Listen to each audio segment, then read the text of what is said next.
The notification sound was barely audible over the morning coffee brewing, but Sarah heard it. She always did. What she didn't expect was for her husband Mark's phone to be lying face up on the kitchen counter, displaying a message that would shatter everything she thought she knew about their 12-year marriage. "Can't wait to see you tonight. Same place as always. I've missed your touch so much." The sender's name made Sarah's blood run cold. Rebecca, Mark's supposedly platonic college friend who had recently moved back to town.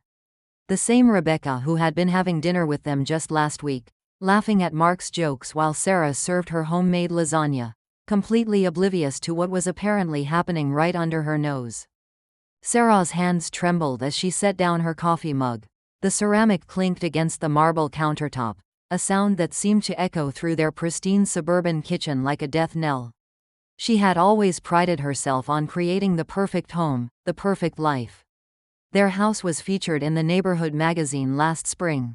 Everyone envied their seemingly flawless marriage.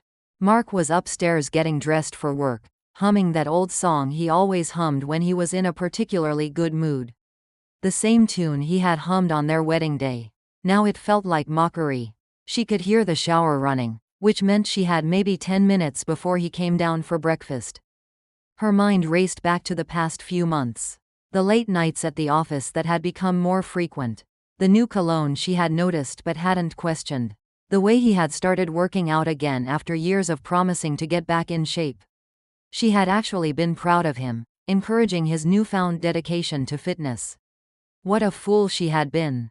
The phone buzzed again. Another message from Rebecca. Sarah's finger hovered over the screen, knowing she shouldn't look but unable to stop herself. The preview was enough to make her stomach lurch. "Last night was incredible. I can't believe we waited so long to." She couldn't read the rest. The phone's screen timeout mercifully cut off the message, but the damage was already done. Sarah stumbled backward until she hit the kitchen island, gripping the edge so tightly her knuckles went white. 20 minutes ago, she had been planning Mark's surprise birthday party for next month.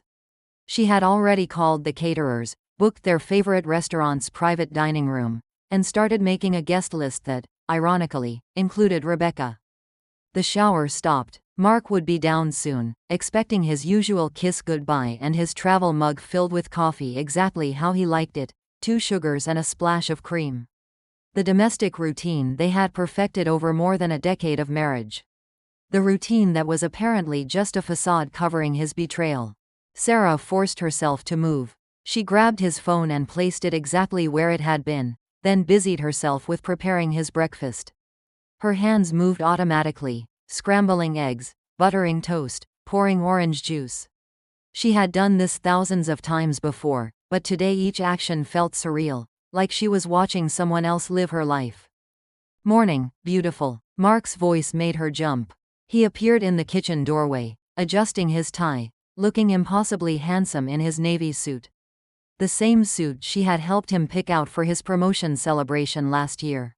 He moved toward her for their morning kiss, and Sarah turned her head at the last second so his lips caught her cheek instead of her mouth.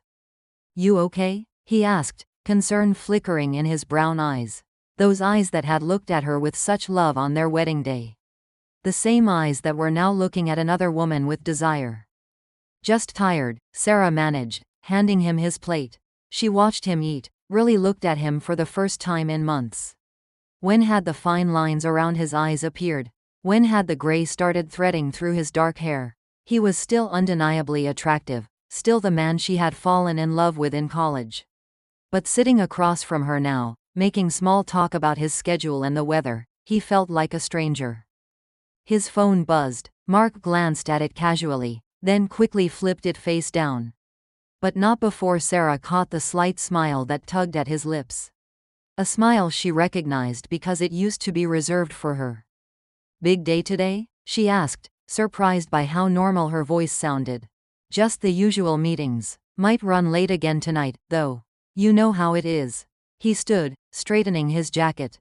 Another lie delivered so smoothly she almost believed it herself. How many others had there been? How long had this been going on? Mark kissed her goodbye, his lips lingering on her forehead longer than usual. Was it guilt, or was she imagining tenderness where none existed? As he grabbed his briefcase and headed for the garage, he paused at the doorway. "I love you, you know that, right?" The words should have comforted her. Instead, they felt like salt in a wound she was only beginning to understand. "I know," she whispered back, because what else could she say? The house felt different after he left. Emptier somehow, even though it was always quiet during the day. Sarah found herself wandering from room to room, seeing their shared life through new eyes. The wedding photos that lined the hallway seemed to mock her. The vacation pictures from their trip to Italy last summer, where Mark had been constantly checking his phone, claiming work emergencies. Had he been texting Rebecca even then?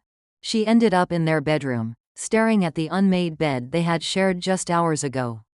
Mark had seemed distant lately, but she had attributed it to work stress. Now she wondered if his mind had been somewhere else entirely, with someone else entirely. Sarah's phone rang, startling her from her thoughts.